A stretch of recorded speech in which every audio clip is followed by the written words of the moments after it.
All avid students of Bible prophecy have watched with bated breath prophecy after prophecy be fulfilled, or at least started and or partially fulfilled. So might we take a look at if we are indeed down to the final prophecy that initiates the 7 trumpets, the little time of trouble and the great time of trouble, the 7 last plagues. Yes, I am fully aware that many do not believe that there is any such little time of trouble, and I partially agree. It will be little compared to the great or Jacob's time of trouble. But in actuality, it will be much, much greater than anyone suspects. Many men's heart will fail them for fear after looking after the things in the little time of trouble. Anyone that is familiar with the 7 trumpets cannot marginalize the magnitude of strife, destruction, and loss of life prophesied there. First, we must establish this concept of a final sign. There are many signs, many of them happening at the same time, so might there be one final sign before the times of trouble commence? Is it possible that there is only one? Keep in mind that we are not implying that other ongoing signs will stop, like earthquakes, wars and rumors of wars, will come to a complete halt and end. In fact, they will increase, but let's go to the Bible to see if there is a final sign, before the beginning of sorrows comes to an end, and we are full on in sorrows. We will get to the scriptures in a second, but first we must narrow down the most likely suspects. We must determine which of these have been fulfilled, is being fulfilled, or is yet to be fulfilled.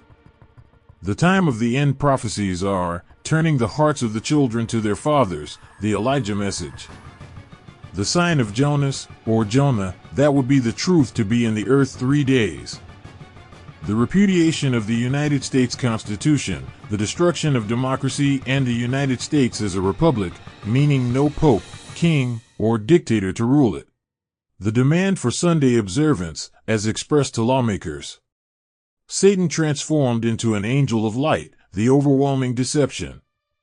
A mirror of the days of Sodom and Gomorrah, meaning all their sins, not just the sexual ones we concentrate on. A mirror of the days of Noah before the flood. The fireballs, fire to rain down from heaven, fire to rain down in the sight of men, produced by the United States and the apostate churches, an abhorrent and adulterous alliance. Additional miracles performed by the same entity. The sealing of God's 144,000 faithful and obedient children. The winds of strife, completely let go, meaning war, most likely world war. Question: how many of these must be fulfilled before we get Satan's mandatory day of worship, his mark of the beast, yes, the National Sunday Law? Is it only one, or more than one? Before we consider each prophecy, many may wonder, where does Jerusalem's third temple and the long-expected millennium fit in? Well, they don't, because these are popular Jesuit teachings that have infiltrated Christendom, that use a faulty method of interpretation and are totally erroneous. We will focus solely on the truth. Consequently, the counterfeits will become evident. Now we can determine which biblical and testimony of Jesus' prophecies have been fulfilled, in process, or yet to start. The testimony of Jesus according to Revelation 19 verse 10 is the spirit of prophecy. These are the writings of Ellen White, the lesser light to the Bible, the greater light. Now for the status of each sign. Concerning Elijah's message, behold, I will send you Elijah the prophet before the coming of the great and dreadful day of the Lord, and he shall turn the heart of the fathers to the children, and the heart of the children to their fathers, lest I come and smite the earth with a curse. This prophecy was fulfilled by John the Baptist, for the Savior himself declared to his disciples, Elias is come already. Upon hearing this, the disciples understood that he spake unto them of John the Baptist. The reference about Jonah is actually not a direct prophecy for the end of days. However, it does make a reference to after Jesus returns and carries his children to heaven. But to be biblically accurate, all these things happened unto them for examples, and they are written for our admonition, upon whom the ends of the world are come. Jesus said that the Ninevites will come up in the judgment, along with Candace, the queen of the south, an Ethiopian, and condemn them. The Queen of Sheba and Candace were Ethiopian, so why would the Bible mention their nationality? Does God have a diverse, equitable, and inclusive policy? Is he accepting all skin colors into heaven? Many so-called Christians will be very ashamed of this fact. But they shouldn't worry, because they will not be in heaven to protest. The repudiation of the U.S. Constitution is for all intents and purposes complete. Liberty of conscience, which has cost so great a sacrifice, will no longer be respected. And even though the National Sunday Law is not yet enforced, as of this video's publishing, it soon will be. We will get to this inevitability shortly.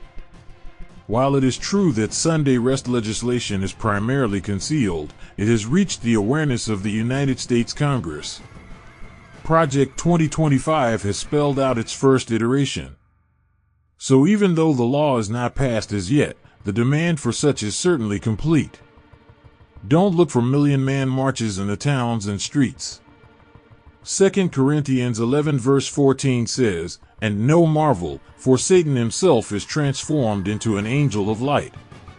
This is yet future and comes after the National Sunday Law, some say after the close of probation. Either way, we need not look for this prophecy to usher in the idle Sabbath. Many Christians today would be happy to declare that this prophecy has been fulfilled primarily because of one of the sins of these cities of the plain. Ezekiel 16, verses 49 and 50 says, "Behold, this was the iniquity of thy sister Sodom, pride, we don't hear much about this one, fullness of bread, we don't hear much about this one, and abundance of idleness was in her and in her daughters, we don't hear much about this one, neither did she strengthen the hand of the poor and needy." For many so-called Christians today, they feel it good to deny the poor and needy. If they deny it, ask them who they voted for. Verse 50, "And they were haughty, we hear a little of this, and committed abomination before me, we therefore I took them away as I saw good." We hear a lot about this one, many times, it's the only one we hear about. But yes, this one has been fulfilled, it is the law in many countries, and gets worse as time goes on. In addition to the culture of Sodom, the Bible clearly states that violence was the character sin of the antediluvians, or those living in the time before the flood, Noah's day. Even though some downplay the Bible's clear statement, it still remains, violence was the character sin. And yes, it has been fulfilled and gets worse as time goes on. Ellen White mentioned an immense ball of fire in one place of her writing, and balls of fire in another. While we did have a ball of fire, meteorite fall in the southern part of the United States, June 27, 2025, this was not the one described in Last Day events. So this one we will have to determine as yet future as of this video publication. This bringing down of fire out of heaven is the most likely suspect to be the final sign, and is directly connected to the National Sunday Law.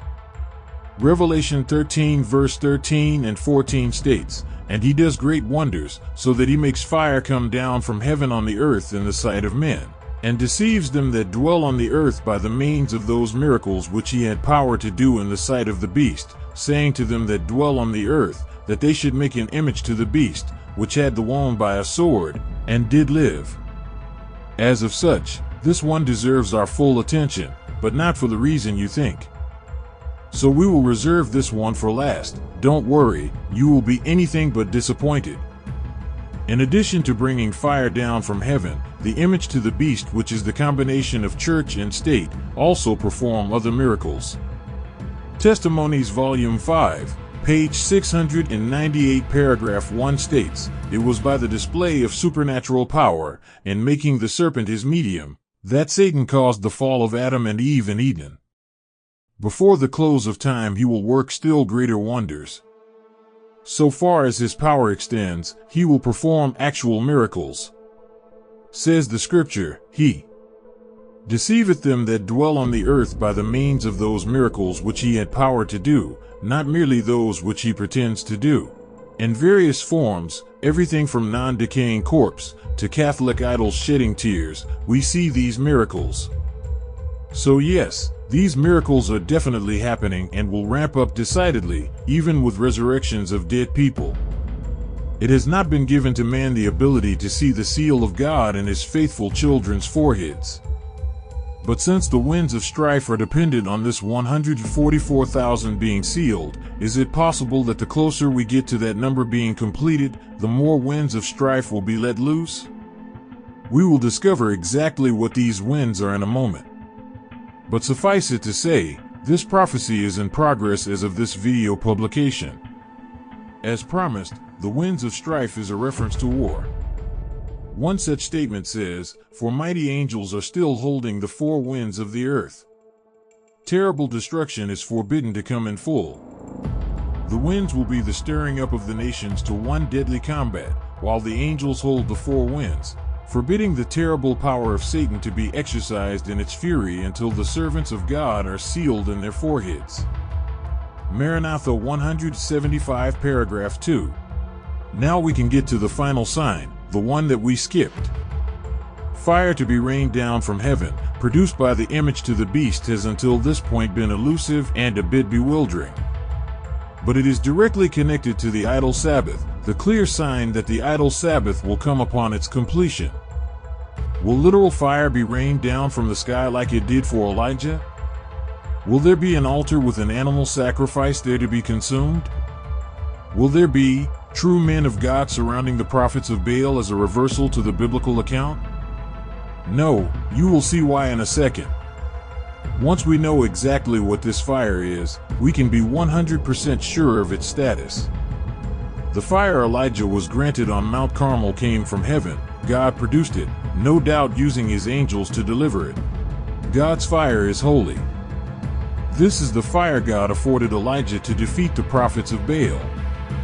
Satan cannot use this fire. His is corrupt and unholy, also called strange fire.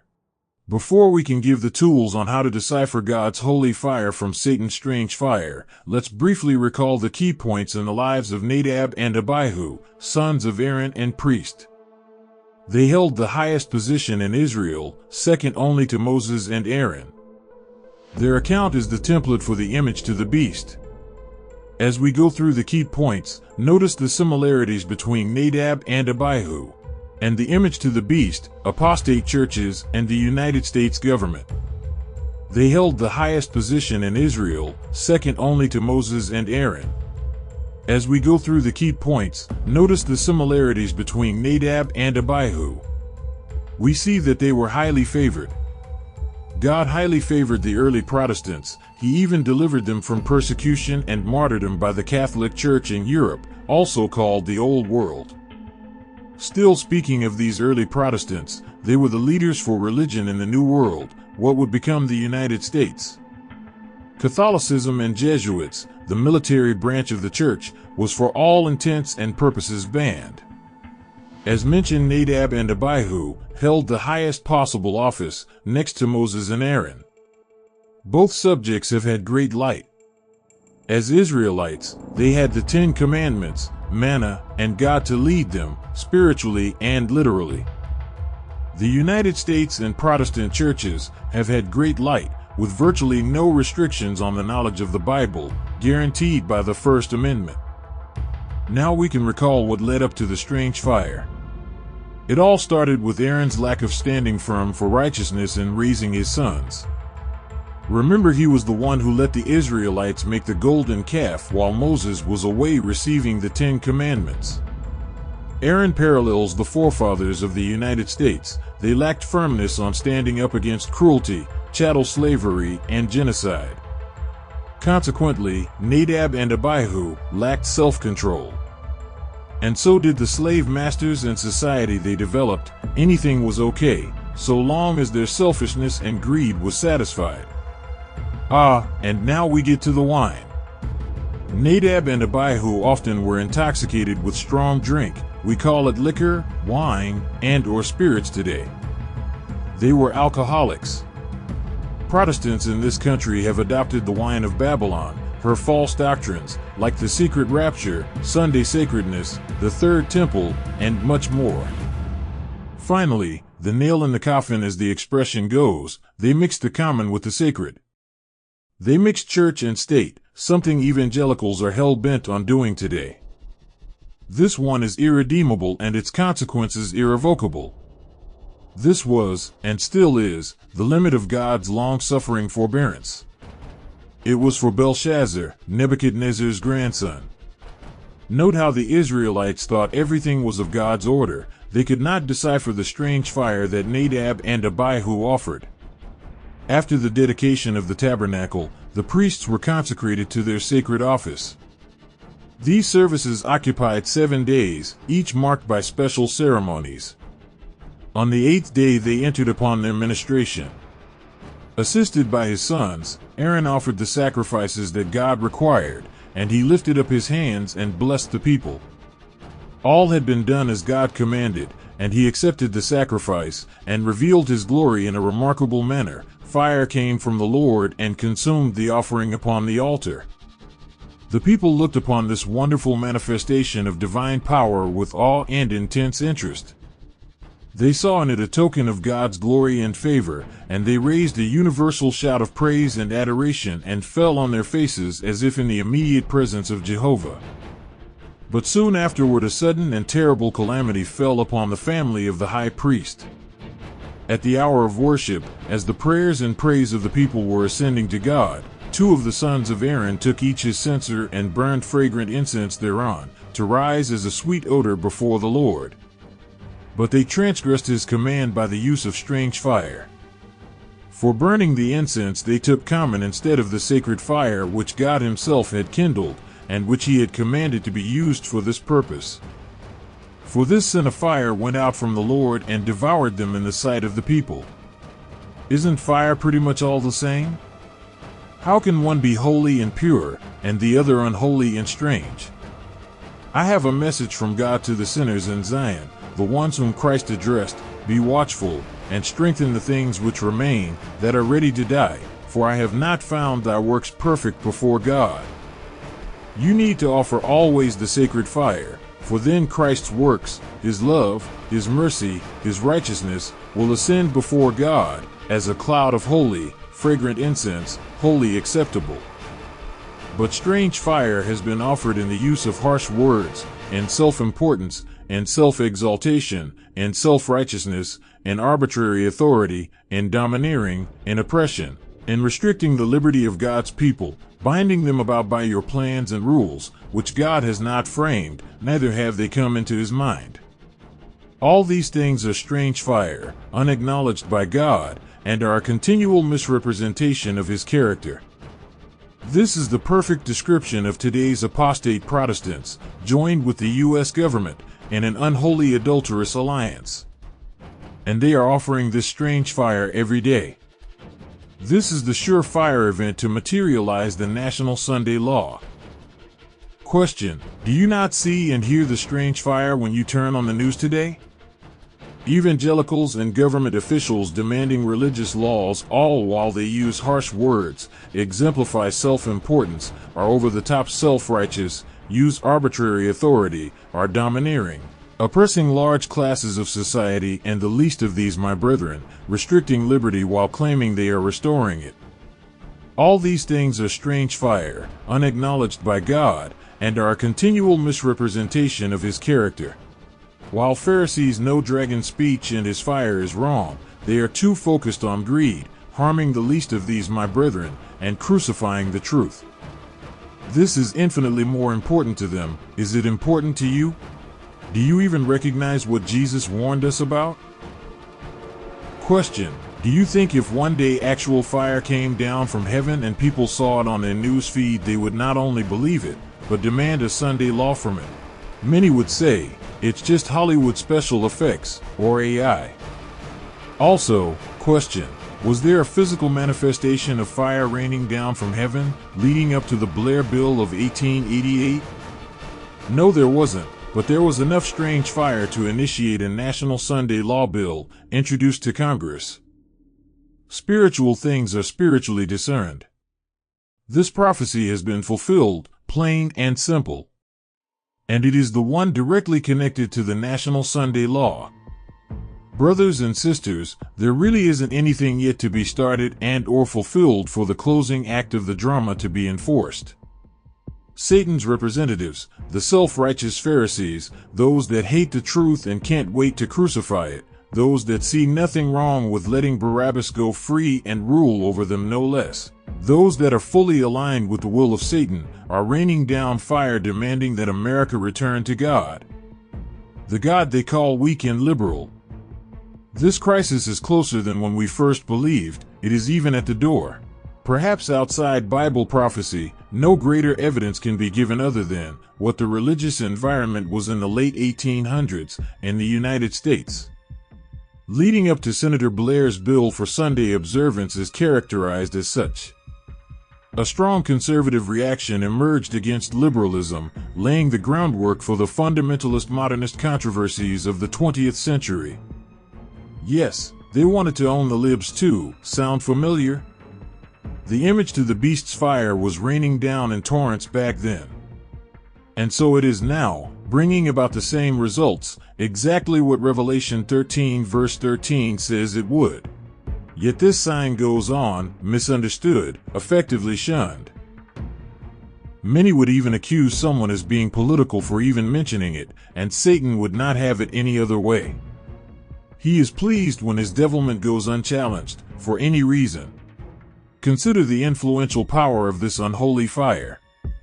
The largest part of Christendom is taken in by it, wholeheartedly supporting most if not all its cleverly disguised demands. But how is he able to deceive those that should know better? How does he get away with it? Satan devises, through his masterly deceiving power, to make evil appear as righteousness, to keep men working in his line, that those whom God has entrusted with great responsibilities shall be perverted from his allegiance and serve his purposes. Thou hast defiled thy sanctuary by the multitude of thine iniquities. Prayer in schools, Bible in schools, posting the 10 Commandments, anti-abortion laws, etc. Notice in our biblical stories delineation how the destruction happened.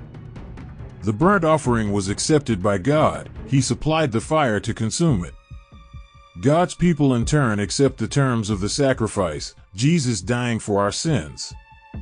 But when the incense was to be burned, for a sweet-smelling savor, representing the prayers of God's people was kindled, it was not accepted by God. Apparently it was stench in his nostrils. Why? Because they used common fire, strange fire. They were hypocrites. Didn't Jesus warn us about hypocrisy in Luke 12 verse 1? Solomon said of these people, "He that turneth away his ear from hearing the law, even his prayer shall be abomination." And it's amazing how present truth Christians look to sensational current events as the catalyst for the national Sunday law, when this unholy fire is raining down in front of them on a daily basis. Satan is counterfeiting the Mount Carmel experience, making his fire look holy, as coming down from heaven. Making men think they need to enforce his dogmas, making the world think he is God and his representatives on earth must be obeyed. His success is astounding, even from the highest courts. He's getting everything he wants. That's why he will ask for worship by way of a day of rest, and get it this time. Beloved, spiritual things are spiritually discerned. Beware of the present truth zealots who will call out the sins of sinners, also called liberals, while they cover for the gross hypocrisy and cruelty of the government under the disguise of piety and purity. Oddly, dragon speech and his fire is not unanimously called out by a large class of Christians, so-called. They say dragon speech is in the future and don't see anything wrong with conservative actions, at least not to call them out. The truth is, not a single day of the United States' entire history was and is free of dragon speech. The National Sunday Law is not the last and only stop on that train. It is the last stop of many. See our video entitled Dragon Speech for details. The Bible gives the fundamental reason for this blindness. Its root cause is hatred. But he that hates his brother is in darkness, and walks in darkness, and does not know where he goes, because that darkness has blinded his eyes. This is the darkness that prevents so-called Christians and non-Christians alike, not to see the sins of the image of the beast, not to recognize dragon speech, and not to recognize the ugly stream of Satan's fire, now coming down in torrents. This darkness is so thick, so normal, so honored and regarded as God's will, that only the soon coming judgments of God will be able to pierce and dispel its power. Solemn events before us are yet to transpire. Trumpet after trumpet is to be sounded, vial after vial poured out one after another upon the inhabitants of the earth. Scenes of stupendous interest are right upon us, and these things will be sure indications of the presence of Him who has directed in every aggressive movement, who has accompanied the march of His cause through all the ages, and who has graciously pledged Himself to be with His people in all their conflicts to the end of the world. He will vindicate His truth. He will cause it to triumph.